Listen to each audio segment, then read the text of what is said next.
Good morning everyone, कैसे हो आप सब। आई होप कि आप सब बहुत बहुत अच्छे होंगे। मैं भी बहुत अच्छी हूँ। और अभी है मॉर्निंग का टाइम, तो मैं बना रही हूँ बाबू के लिए और इनके लिए लंच। और आज लंच में बन रहा है मटर पनीर। और मटर पनीर बनाने के लिए एक तरफ गैस पे चढ़ा रखा है मटर उबलने के लिए और दूसरी तरफ ग्रेवी की तैयारी कर रही हूँ। इस ग्रेवी को बनाने के लिए सबसे पहले मैंने कढ़ाई में ऑयल डाला था, उसमें कुछ खड़े गरम मसाले डाले थे, उसके बाद प्याज और उसके बाद टमाटर डाला था। उसके साथ साथ इसमें मैंने ऐड किया है थोड़े से काजू, लहसुन, अदरक, यानी कि सारी जो चीजें हैं मैंने इसी में ऐड कर दी है। और ये हो भी चुका है, आप सब देख सकते हो कि टमाटर बिल्कुल गल चुका है। तो अब क्या करेंगे, गैस को कर देंगे ऑफ और इसको थोड़ी देर के लिए ठंडा होने के लिए छोड़ देंगे। तब तक मैं क्या करूंगी, बाबू को रेडी कर दूंगी। तो ये देखिए गाइस, यहाँ पे सारी चीज़ें मैंने डाल दिया है मिक्सी के जार में और इसका एक अच्छा सा पेस्ट बना के तैयार करेंगे। तो ये लीजिए, यहाँ पे पेस्ट भी तैयार है। तो अब फटाफट से चढ़ा देते हैं कढ़ाई। तो यहाँ पे चढ़ा दिया है मैंने कढ़ाई और इसमें मैं डाल रही हूँ सरसों का तेल। जैसे ही सरसों का तेल गर्म हो गया उसमें मैंने डाल दिया जीरा। जीरा जैसे ही तड़केगा इसमें मैं ऐड कर दूंगी जो पेस्ट बना के रखा था ना, बस वही। और ये सब्जी गाइज एक बार जरूर बना के ट्राई कीजिएगा आप लोग, बहुत टेस्टी बनती है इस तरह से। मैं इस सब्जी को अक्सर ही बनाती हूँ और मेरे घर में मेरे हस्बैंड को और बाबू को ये सब्जी बहुत टेस्टी लगती है। और इसमें मसालों में मैं बहुत कुछ नहीं डाल रही, सिर्फ हल्दी पाउडर और पनीर मसाला डाल रही हूँ। और मिर्चें मैं इसलिए नहीं डाल रही हूँ क्योंकि मिर्चें मैंने खड़े वाले बहुत सारे डाल दिए थे, तो बस उससे तीखा हो जाएगा। और यहाँ पे उबले हुए जो मटर थे वो डाल दिए हैं, उसके बाद डाल दिया है पनीर। अब इसमें ऐड कर देंगे पानी और आखिरी में डाल देंगे नमक और थोड़ी देर इस सब्जी को पकने देंगे और बस ये सब्जी रेडी हो जाएगी गाइज। यकीन मानो बहुत टेस्टी सब्जी बनती है। वैसे तो सबका अपना अपना एक तरीका होता है खाना बनाने का, तो मैं कुछ इस तरह से बनाती हूँ। और ये देखिए सब्जी बिल्कुल रेडी हो चुकी है। तो आखिरी में इसमें ऐड करेंगे धनिया पत्ता और इसको मिक्स करेंगे और सब्जी बिल्कुल तैयार है खाने के लिए। तो चलिए गाइज, मैं मिलती हूँ थोड़ी देर बाद आप लोगों से। तो ये देखिए गाइज, यहाँ पे बाबू को मैंने रेडी कर दिया है स्कूल जाने के लिए और बाबू वेट कर रही हैं अपने वैन का। वैन आ चुकी है, उधर बच्चों को लेने गई है। तो ये देखिए वैन भी आ गई है और बाबू जा रही है मेरी स्कूल। और ये स्कूल जाने में मुझे बिल्कुल भी दिक्कत नहीं देती हैं, ये फटाक से तैयार होकर और स्कूल के लिए चली जाती हैं। और अभी हस्बैंड भी जा चुके हैं और यहाँ पे मैंने बहुत सारे कपड़े निकाले हैं धुलने के लिए, से इन सारे कपड़ों को धुलूंगी। और अभी जितने भी स्टैंड से कपड़े थे वो उतारे हैं मैंने और इनको मैं घर ही करूंगी। आप लोग को पता है मुझे अपने घर में ना कोई भी चीज अस्त व्यस्त नहीं अच्छी लगती है। अगर इधर उधर कपड़े पड़े रहते हैं, कोई चीज पड़ी होती है तो मुझे उलझन सी होने लगती है। मुझे लगता है कि जो चीज जहाँ से उठाई गई है उसको वहीं पे रखा जाए, क्योंकि घर एक मंदिर होता है और उसका सुंदर दिखना बहुत जरूरी होता है। गाइज, मैं अपने कामों को बहुत ही इंटरेस्ट लेके करती हूँ। मुझे कभी अपने कामों को करने में बोरियत नहीं महसूस होती, कभी मैं अपने कामों को बोझ नहीं समझती, बहुत ही मन से करती हूँ। मैं एक हाउसवाइफ हूँ और जो हम हाउसवाइफ होती है ना, हम अपने घर से बहुत प्यार करती हैं, अपनी चीज़ों से बहुत प्यार करती हैं, क्योंकि हमारी जान हमारे घर में बसती है। आप लोगों को पता है, जब मैं पहली बार अपने ससुराल गई थी और पहली बार जब मैंने अपने ससुराल में कदम रखा था, तो उस टाइम पे हमारे यहाँ कुछ रीति रिवाज होते हैं। मुझे सबसे पहले अपने घर के मंदिर में ले गया गया था और वहाँ मैं बैठी थी तो अचानक मुझे अपने घर की याद आने लगी, यानी कि मायके की। तो मैं रोने लगी। तो मेरी जो सासू माँ हैं वो आई और बोली कि बस अब रो नहीं, अब यही तुम्हारा घर है और वहाँ की तुम मेहमान हो गई हो। और ये बात सुन के ना मैं बहुत ज़्यादा फूट फूट के रोने लगी गाइज। मैं इतना ज़्यादा रो रही थी कि सबको समझ में नहीं आ रहा था कि अचानक इसको क्या हो गया है, ये इतना क्यों रोने लगी है। पता है उस टाइम पे मुझे यही लग रहा था कि मेरा जो मम्मी का घर है ना, अब मैं वहाँ के लिए पराई हो गई, मेरा मतलब वो क्या घर नहीं है। मतलब बहुत सारी चीज़ें दिमाग में चल रही थी, क्योंकि उस टाइम पे इतनी मैच्योरिटी नहीं थी मेरे अंदर। मेरी शादी 20-21 साल पे हो गई थी और इतना ज़्यादा समझदार भी नहीं थी कि मैं चीज़ों को बहुत जल्दी समझ जाऊं। तो उस टाइम मुझे सासू माँ की बात बहुत अजीब सी लग रही थी। और आप लोग को बता दूं कि जब मेरी विदाई हुई थी, मैं जब ससुराल गई थी, तो उस टाइम पे मेरे साथ मेरी विदाई में मेरे पापा और मेरे दोनों भाई साथ गए थे। उन लोगों ने मुझे अकेला नहीं छोड़ा था, साथ वहाँ गए, 2 से 3 दिन रहे तब आए थे।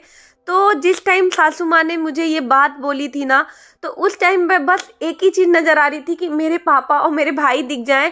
और जैसे ही मैंने पापा को देखा, मैं उनसे लिपट के फूट फूट के रोने लगी गाइज। और मेरे दिमाग में एक ही चीज़ थी कि मुझे घर ले चलो पापा, मुझे नहीं रहना है यहाँ पे। उस टाइम पे ये समझ नहीं आ रहा था कि अब यही घर है, बस ये समझ में आ रहा था कि मुझे अपने घर जाना है। और आज गाइज ऐसा है कि मैं अपने इस घर से इतना प्यार करती हूँ, अपने ससुराल से इतना प्यार करती हूँ, यहाँ की चीज़ों से इतना प्यार करती हूँ कि अब मायके जाती हूँ ना तो चिंता लगी रहती है कि इनको खाना कौन देगा, बाबू को स्कूल जाना है। और ये चीज़ शायद मेरे साथ नहीं, हर लेडीज़ के साथ होती है।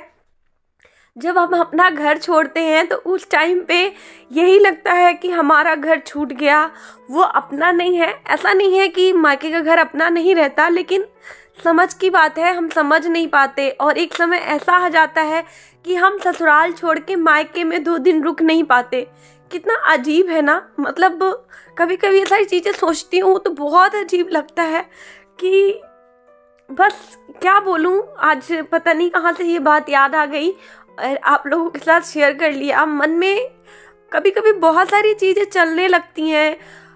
मतलब आज की डेट में मैं इस घर से, अपने ससुराल से इतना प्यार करती हूँ कि मुझे यहाँ की एक एक चीज़ से इतना प्यार है।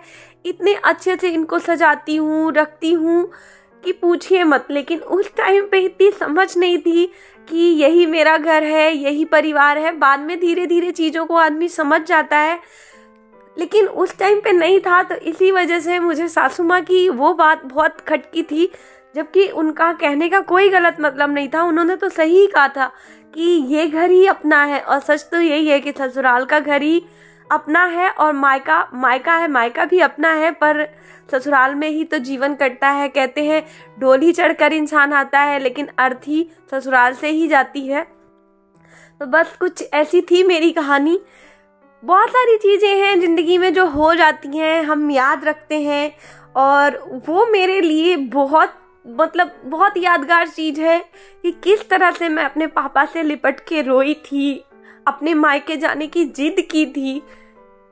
कितनी नासमझ थी, मतलब कुछ समझ नहीं था उस टाइम। बस यही लग रहा था कि मुझे मम्मी के पास जाना है, बस पापा मुझे मम्मी के पास ले चलो।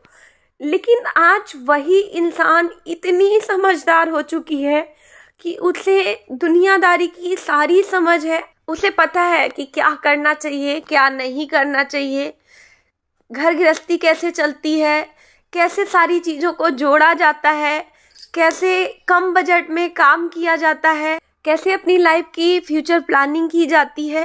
सारी चीज़ें पता है गाइज। लेकिन यही लड़की एक टाइम पे बहुत नासमझ हुआ करती थी, कुछ भी नहीं समझती थी। ऐसा नहीं है कि मैं समझदार नहीं थी, ऐसा नहीं था कि मैं ये नहीं जानती थी कि इसी घर में रहना है, लेकिन उस टाइम पे ये चीज़ें समझ नहीं आती है। बस उस टाइम पे तो यही लग रहा था कि मेरी मम्मी छूट गई, मेरे घर में मुझे जाने को नहीं मिलेगा, पता नहीं कब जाऊंगी। मतलब बहुत सारे मन में ऐसे ख्याल जो कि मुझे डरा रहे थे। और आज यही घर मेरे लिए बहुत प्यारा है, बहुत ज़्यादा। मैं इस घर को प्यार करती हूँ और इसके लिए हर चीज़ करती हूँ। छोटी छोटी चीज़ों से मुझे प्यार है, छोटी छोटी चीज़ें लाती हूँ, छोटी छोटी चीज़ों से सजाती हूँ। तो एक वो समय था और आज का ये समय। ये लड़की बहुत समझदार हो चुकी है, और वो जो लड़की थी जो पापा से अपने लिपट के रोई थी, वो एक पागल लड़की थी जिसे कोई समझ नहीं थी। तो ये थी मेरी गाइज कहानी, जो कि थोड़ी सी आप लोगों को अजीब लगी होगी, लेकिन मेरे जीवन का वो पार्ट मेरे लिए बहुत ज़्यादा मायने रखता है। मैं बहुत ज़्यादा अपनी वो लाइफ मिस करती हूँ जो मैंने कहीं बहुत पीछे खो दिया है, जो मैंने अपने मायके में बिताई थी। उस टाइम पे कोई जिम्मेदारी नहीं हुआ करती थी, किसी तरह का टेंशन नहीं हुआ करता था। लेकिन शादी के बाद ऐसा नहीं होता है। शादी के बाद बहुत सारी चीज़ें बदल जाती हैं, हमारे ऊपर बहुत सारी जिम्मेदारियां आ जाती हैं जिनको हमें निभाना होता है, और हम निभाते भी हैं क्योंकि यही हमारा काम होता है। मैं बहुत अच्छे तरीके से अपने घर गृहस्थी को संभाल रही हूँ, और मैं बहुत प्यार से, बहुत अच्छे से संभाल रही हूँ। ऐसा नहीं है कि मैं दुखी हूँ, ये भी नहीं है, बस थोड़ा सा इमोशनल इसलिए हो गई क्योंकि मैं बीती बातों को याद कर ली बस इसी वजह से। और यहाँ आप लोग देख सकते हो कि काम करते करते बहुत सारी चीज़ें मैंने कर ली है और आखिरी में यहाँ ऊपर आई हूँ। ऊपर मशीन में मैंने कपड़े लगाए थे तो वो भी धुल गए हैं और यहाँ ऊपर मैं आज धूप में ही कपड़े डाल रही हूँ, स्टैंड पे नहीं डाल रही हूँ क्योंकि आज मैंने बहुत सारे कपड़े धुले हैं। जितने भी गर्म कपड़े थे ना वो सारे घर के धुल दिए हैं, थोड़े घर के नॉर्मल कपड़े भी थे। तो ये देखें यहाँ पे कितने सारे कपड़े मैंने आज धुले हैं। तो चलिए गाइज, अब मैं मिलूंगी आप लोगों से नहाने धोने के बाद। बातें तो मैंने बहुत सारी कर ली, मिलती हूँ आप लोगों से थोड़ी देर बाद। तो ये गाइज अभी बज चुके हैं शाम के 4। कपड़ा वगैरह डालने के बाद, नहाने धोने के बाद मैंने कोई भी चीज़ शूट नहीं की और उसके बाद बाबू आ गई। तो बाबू का ढेर सारा काम होता है, उसको खाना पीना खिलाना होता है। ये देखिए, और खा पी के वो यहाँ पे सो रही है। उसको मैं थोड़ी देर सुला देती हूँ क्योंकि अभी थोड़ी देर बाद उसके कोचिंग वाले टीचर आ जाएंगे तो वो फिर कोचिंग पढ़ने चली जाएगी। तो इसी वजह से मैंने कुछ शूट नहीं किया। और अभी 4 क्या 4:15 हो गए हैं और मैं किचन में जा रही हूँ अपने लिए चाय बनाने। तो सोचा क्यों ना पहले इस वीडियो का इन कर देते हैं, उसके बाद किचन में जाते हैं। आज की वीडियो आप लोग को कैसी लगी ज़रूर बताइएगा। वीडियो में कुछ भी अच्छा लगा हो ना गाइज तो प्लीज़ वीडियो को लाइक ज़रूर करें क्योंकि जब आप लोग लाइक करते हो ना तो मुझे ऐसा लगता है कि कुछ तो मैंने अच्छा किया होगा, इसीलिए आप लोगों ने लाइक किया है। तो प्लीज़ वीडियो को लाइक ज़रूर करें। साथ में अगर बहुत अच्छी लगी हो वीडियो तो शेयर भी कर दें अपने फैमिली फ्रेंड के साथ और सब्सक्राइब करें मेरे चैनल को। सब्सक्राइब करना बिल्कुल फ्री होता है तो सब्सक्राइब भी कर लें। तो चलिए अभी इस वीडियो का यहीं पे एंड कर रही हूँ, मिलूंगी नेक्स्ट वीडियो में। वीडियो ज़रूर लाइक करें। अभी के लिए बाय बाय।